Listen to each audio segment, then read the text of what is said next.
नमस्कार दोस्तों, स्वागत है आपका खबरनॉमिक्स में। उम्मीद करता हूं आप सभी कुशल मंगल होंगे। अगर आप इस चैनल पर पहली बार आ रहे हैं तो सब्सक्राइब करिए और वीडियो पसंद आए तो लाइक का बटन भी जरूर दबाइएगा। भारत और अमेरिका के बीच में ट्रेड डील की बात चल रही थी, बहुत लंबे समय से चल रही है, महीनों हो गए इस बात को, लेकिन अभी तक कोई पॉजिटिव आउटकम निकल कर नहीं आया। समझ में नहीं आ रहा है कि कब होगा भी कि नहीं होगा।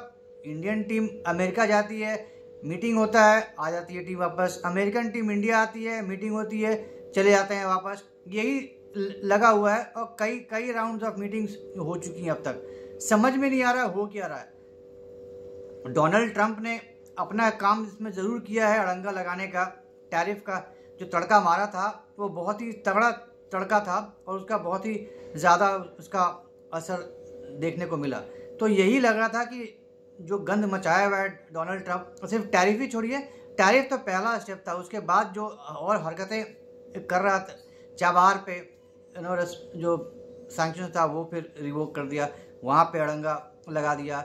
रशियन ऑयल इंपोर्ट कर रहा है इंडिया, इसके पीछे जो ऐसा हाथ धोकर पड़ा हुआ है कि रुकने का नाम ही नहीं ले रहा, बकवास किए जा रहा है। कभी ये धमकी कभी वो धमकी, H1B वीज़ा का लफड़ा, L1 का लफड़ा, फार्मा इंडस्ट्री पे टैरिफ।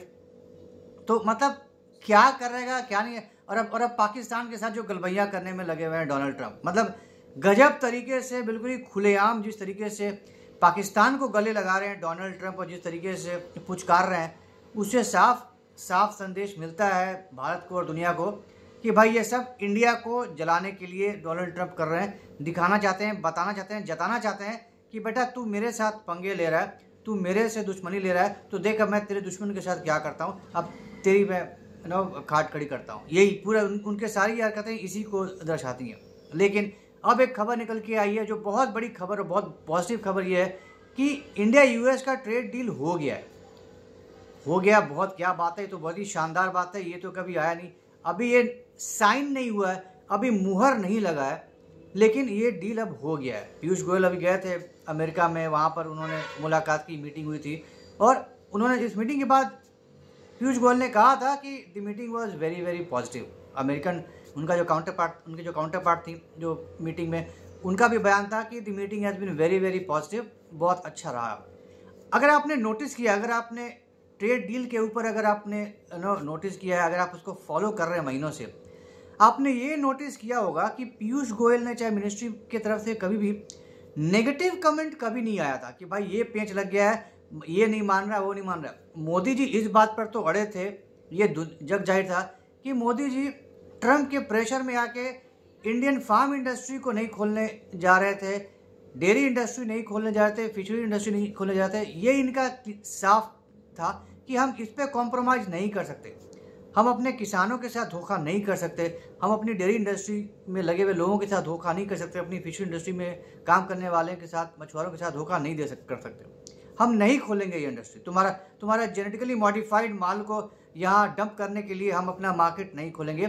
यही पेंच था जो शुरू से ही लगा हुआ था और लगा ही रह गया, चाहे कुछ भी हो गया, कितना भी कमेंट्स आ गया, कितना धमकाया, एक से एक बड़े बड़े कमेंट्स आए उसके मिनिस्टर्स और इसके ट्रेड नेगोशिएटर, तो ये वो दिस दैट, सबका एक से एक धमकी भरा बयान आ गया कि हम देख लेंगे। अमेरिका इंडिया को समझ में नहीं आ रहा है, पंगे ले रहा है, आज नहीं तो कल तो आएगा, धरती पे घुटने टेकेगा, ब्ला ब्ला ब्ला, सब हो गया। लेकिन मोदी जी नहीं झुके और भारत नहीं झुका, ये क्लियर हो गया था। तो डोनाल्ड ट्रंप को भी समझ आ गया और इसकी वजह से अमेरिका ने यह भी देख लिया कि अब इंडिया अमेरिका से दूर हो रहा है और चीन और रशिया के पास जा रहा है। क्या रशिया के साथ तो हमेशा था, चीन के पास जा रहा है। चीन के एससीओ मीटिंग में चले गए नरेंद्र मोदी, और जो एससीओ मीटिंग से जो तस्वीरें निकल कर आई वो तो काफ़ी थी डोनाल्ड ट्रंप को हिलाने के लिए। बहुत ही साफ उनको इंडिकेशन मिल गया कि भाई साहब अगर ये तीनों मिल गए, रिक बन गया, रशिया इंडिया चाइना का ये ब्लॉक अगर बन गया, ये उठ खड़ा हुआ, फिर अमेरिका की लंका लग जाएगी। ये तीनों देश मिलकर दुनिया का I think close to 40% GDP संभालते हैं। ये मजाक नहीं है बॉस। दो कंट्री मिलकर आप तकरीबन क्लोज टू 3 बिलियन लोगों की दुनिया है। ये 3 बिलियन लोग, 8 बिलियन में से 3 बिलियन सिर्फ दो देशी हैं। कोई मजाक नहीं है, कोई छोटा मोटा मार्केट नहीं है, बहुत हद से ज़्यादा बड़ा मार्केट है। हद से ज़्यादा बड़ा मार्केट है। तो अगर इंडिया चला गया उस ब्लॉक में, फिर अमेरिका की खाट खड़ी होनी है, तय है। तो डीप स्टेट जो है यही हमेशा गंद मचाता है, सारा गंद इसी का फैलाया रहता है, बहुत ज़्यादा अगेंस्ट रहता है इंडिया के खिलाफ। और अभी तक जो जितने भी ये कांड हुए हैं इंडिया के खिलाफ में, उसमें डीप स्टेट का बहुत बड़ा हाथ है।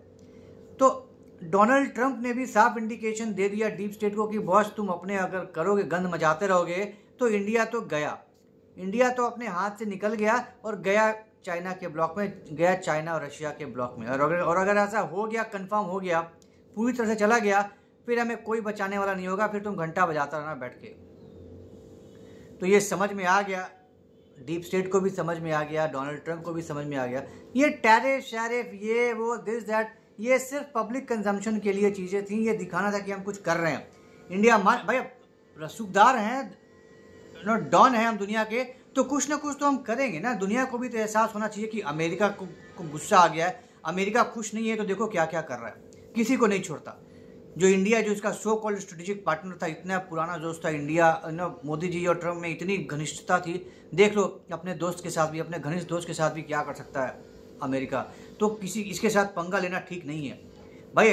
अमेरिका के लिए सिर्फ इंडिया ही तो एक देश नहीं है जिसके साथ डील करता है, और भी सैकड़ों देश हैं जिसके साथ डील करता है अमेरिका, और बहुत इंपॉर्टेंट डीलिंग्स करता है। तो उन पर भी तो धाक दिखाना है, उनको भी तो एक संदेश देना है कि देखो बेटा हमसे पंगे लिए तो ठीक नहीं होगा। अब इंडिया तो इंडिया है, इंडिया झेल गया, इंडिया की इतनी ताकत है कि अमेरिका को झेल सके, इंडिया अमेरिका से मुकाबला कर सके, सामने दो टूक बोल सके। लेकिन मेजॉरिटी ऑफ द नेशंस उनकी हिम्मत नहीं है, यूरोपियन नेशंस की भी इतनी हिम्मत नहीं है कि वो जाए खड़े हो जाए अमेरिका के सामने बिल्कुल ही बिंदास चौड़े होके, राइट। पिट्टू है अमेरिका का। तो इंडिया की बात अलग है, इसलिए इंडिया ये सब कुछ कर पाया। तो अब डीप स्टेट को भी समझ में आ गया, ट्रंप को भी समझ में आ गया, और अब पीछे से काम होना फिर से शुरू हो गया। ट्रेड डील्स हो रही थी, मीटिंग्स हो रही थी, और जो लास्ट मीटिंग हुई that was very very constructive as per the American person, as per the Indian person, जो हमारे पीयूष गोयल जी थे और हमारे जो चीफ ट्रेड नेगोशिएटर थे। तो इन लोगों की तरफ से हमेशा पॉजिटिव रिमार्क्स ही आए हैं, और हमेशा इन्होंने यही कहा कि अच्छी बातें हो रही हैं, प्रोग्रेस हो रहा है। तो थोड़ा टाइम लग सकता है लेकिन हो जाएगा, और वही हुआ, हो गया। अब नवंबर में उम्मीद है कि नवंबर में ये डील साइन हो जाएगा, ठप्पा लग जाएगा, मुहर लग जाएगा। और अगर ये जब हो जाता है that will be a historic moment for both America and India, क्योंकि ये ट्रेड डील दोनों देशों के लिए बहुत ज़्यादा इंपॉर्टेंट है, बहुत ज़्यादा क्रूशियल है।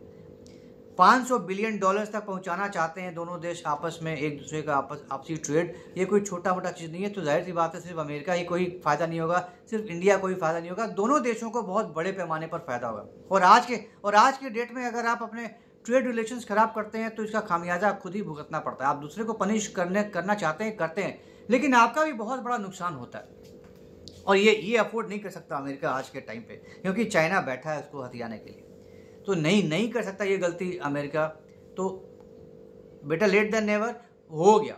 अब आने वाला नवंबर में हमें अब इंतज़ार करना होगा कि वो कब रेड लेटर डे होगा, जब ये स्टैंप लग जाएगा, मुहर लग जाएगा। और इसके अलावा जो भारत के लिए जो बड़ी बड़ी खबरें आ रही हैं, जो धमाका हो रहा है, जो बम फोड़ रहा है एक के बाद एक। अभी वर्ल्ड बैंक का एक रिपोर्ट आया था, वर्ल्ड बैंक ने 2026 के लिए इंडिया का जीडीपी ग्रोथ 6.3 पहले बताया था, अब वो बढ़ाकर 6.5 कर दिया है ना। जस्ट इमेजिन, दुनिया क्या बकवास कर रही थी, अरे अब तो ट्रम्प ने 50% का टैरिफ लगा दिया, अब तो इंडिया का जीडीपी गया, इंडियन इकोनॉमी तो गई। ट्रम्प ने बोला ही था India is a dead economy, dead economy, dead economy. Rahul Gandhi ji भी उसी का डफली बजा रहे थे, देख लो बोल दिया ना उसने, पहचान लिया वहाँ से, और हमें समझ में नहीं आ रहा है उसको चाहिए क्या। तो डेड इकोनॉमी का भी ये हालत है कि 6.3 से बढ़कर अब 6.5% से बढ़ेगा। तो दुनिया ने देख लिया कि भैया ये इकोनॉमी, ये इंडियन इकोनॉमी कोई ऐसा वैसा इकोनॉमी नहीं है, कोई मजाक में हल्के लेने वाली इकोनॉमी नहीं है। पता नहीं क्या है ये इंडिया, बताओ। जहाँ सारी दुनिया बोल रही है कि तो गया, अब तो गया काम इसका, अब तो इसका जीडीपी गया, इसका इकोनॉमी गया, वहाँ और बढ़ने वाला है, रॉकेट बना हुआ है, संभल नहीं रहा है। और अभी नवरात्र के मोदी जी ने जो एक बहुत हिस्टोरिक अभी जो काम किया, जो इतने लंबे समय से नहीं हो रहा था, जीएसटी रिफॉर्म्स किया, जीएसटी 2.0 इतना सारा घटा दिया। हमें 90-95% जो चीज़ें थी उस पर से जीएसटी हट गया, 18% वाला 12% वाला जीएसटी घटकर 5% पे आ गया। It was a historic decision, it was historic in terms of Indian context. और इसका अंजाम ये हुआ कि अभी अभी नवरात्रा बीता, नवरात्रों में ये आलम रहा कि रिकॉर्ड तोड़ बिक्री हुई है सामानों की, रिकॉर्ड तोड़, हर आइटम की ताबड़तोड़, चाहे वो वाइट गुड्स हो, चाहे वो गाड़ियां हो, चाहे वो घर हो, मतलब हर चीज, क्योंकि सस्ता हो गया आपका। Mercedes, I mean iconic Mercedes, one of the costliest cars, हर एक गाड़ियां, मतलब 60 70 80 लाख, 1 करोड़ तो मजाक है इनकी कीमतें। मर्सिडीज बेंज ने इन नवरात्रों में हर 6 मिनट में एक मर्सिडीज बेची है। Can you imagine, can you imagine? Luxury, super luxury गाड़ियां जो तकरीबन 1 करोड़ की आती हैं, 80 90 लाख की आती हैं गाड़ियां, वो हर 6 मिनट में एक मर्सिडीज बिकी है नवरात्रों में। अब आप इसी से अंदाजा लगा सकते हैं कि क्या कंडीशन है आज के डेट में, जब से ये GST 2.0 रिफॉर्म आया है भारत ने। तो वर्ल्ड बैंक ने कहा था, वर्ल्ड बैंक ने कहा जब ये रिपोर्ट निकाला 6.5 का जब प्रोजेक्शन दिया है, कि this is possible because of this GST 2.0 reforms, और इसके अलावा भी और जो बड़े बड़े रिफॉर्म्स हो रहे हैं जो इंडिया में हो रहे हैं, जो पॉजिटिव आउटकम है, जो इंडियन इकोनॉमी की जो स्टेबिलिटी है, जिस तरीके से सेल्फ सफिशिएंट बनता जा रहा है इंडिया, जो इंटरनल कंजम्पशन है भारत का, जो डोमेस्टिक कंजम्पशन है, ये सारा कुछ मिला के, और उस पर ये GST 2.0 का तड़का जो है रिफॉर्म का, ये सब मिला जुला कर दैट विल इंश्योर दैट 2026 में GDP ग्रोथ 6.3 नहीं, अब 6.5% होगा। बताइए, सामान घट रहा है, रिटेल सेल्स में सामान घट रहा है, चीज़ें घट रही हैं, अब कंपनियों के पास अब उतना सामान नहीं है बेचने के लिए, डिमांड इतना ज़्यादा हो रखा है।